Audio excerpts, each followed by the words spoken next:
this is going to be your third year coaching at the Fly and your second year as head coach. What have you learnt from the past 2 years, and what learnings will you bring to 2023 from that? So I think my main thing from it is the ethos of the team. This is, something that throughout the Fly and also external and different coaching is something that I've kind of figured the more that I've done it, the bigger impact it can have.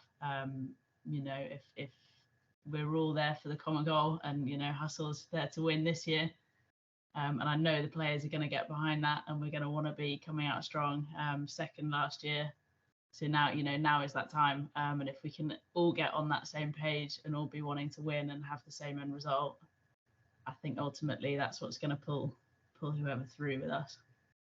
Speaking of the players, Dylan Whittington is your team icon, so she will definitely be back, spoiler alert, for 2023 as your goalie. What qualities does Dylan bring to the squad, and how will her profile in the game, and obviously she's at Nottingham, help to grow the Sixers game? Oh, I mean, absolutely buzzing when I found out that Dylan was going to be back, especially on Hustle. One, it's great to have seen her kind of develop and grow throughout the years, but then for her to be an icon in this team is fantastic. I think Dylan for me is hustle. You think the word hustle, and actually Dylan slots right into that. She doesn't stop, she doesn't give up.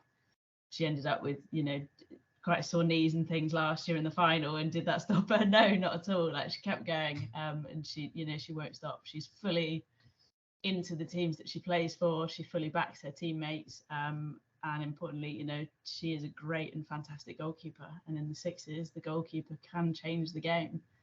So having one that you've got that you can save those shots in difficult situations, she is definitely one of those. And we saw it throughout the tournament last year. She made some phenomenal saves and changed the game quite rapidly for our team.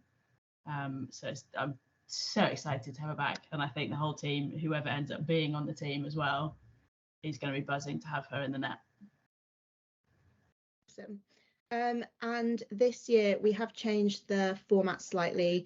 It will be across multiple weekends, and importantly, we are inviting spectators to come and watch.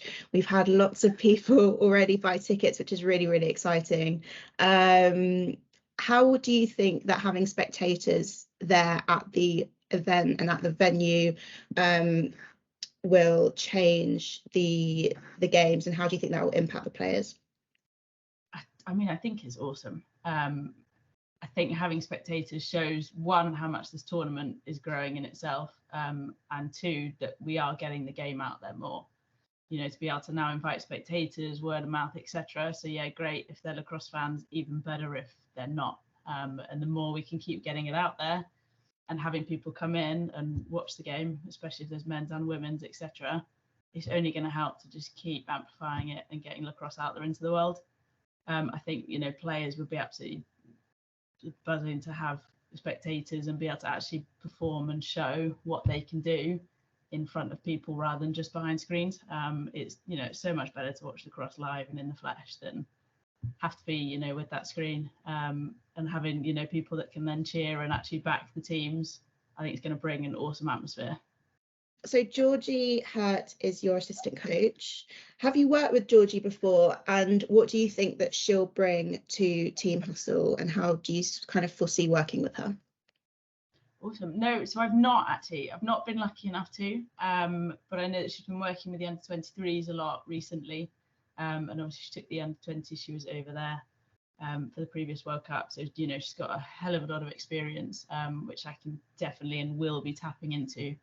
And equally, also we found that if there are gaps in my knowledge with players and things like that, actually she's been able to fill them. So between us, we've got a good little idea of the different players that are out there in the that will come up in the draft and that are just in the tournament, which I think will help us. I also, from what I've heard, we're quite similar, I think, with our styles. I hope I'm saying, if I get this wrong, this could be really embarrassing. But I think actually, maybe in comparison to some other coaches, we're a little bit more relaxed and kind of chilled with our approaches, with how we, attack things. And by no means does that mean we don't want to win or we're not competitive. But it's just, that's that's how we go with things.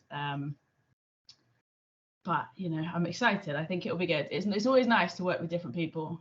So I'd never worked with Baggy before last year, and it was amazing to have him on the Hustle squad. So I think I think it's going to be the same kind of thing. I think Georgie and I, it's going to be a great team. Cool. Yeah, I really like Georgie. I played with her briefly a few years ago when I was at Clapham. She's great. So very excited that she's part of Hustle. So you mentioned the draft, which will be taking place soon. More information to follow. Do you have a strategy for how you're going to be selecting players once the pool is released to you? Is there any, obviously you've got a goalie, but are there any other players that you'd be looking out for? So one, it's going to depend on who is within that pool and who's left, definitely. And then how they would fit into who we've already, like what we've already got, and etc. and what we kind of want.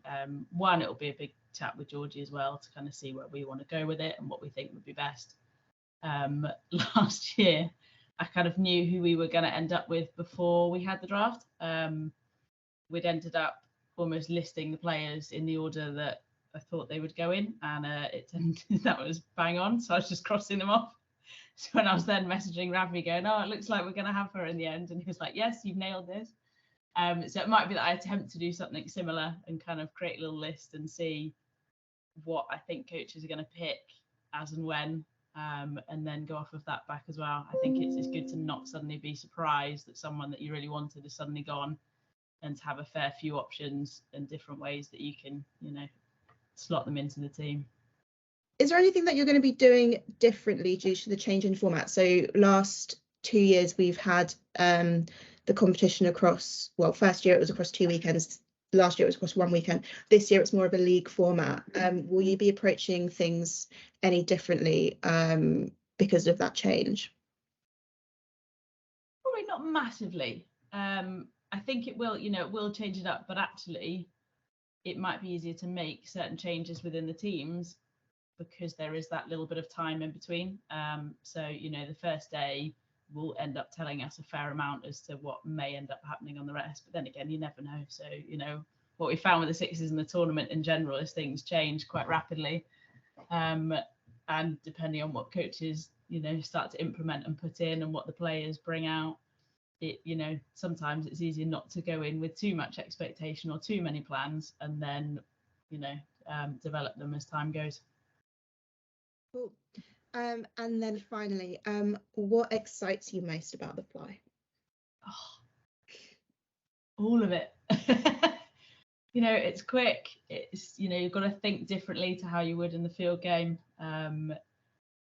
If you can get, when you see the players playing sixes and playing it well, it's just phenomenal to watch. And with the pace of it and the speed, you have to have players that know how to react to various different situations in a game.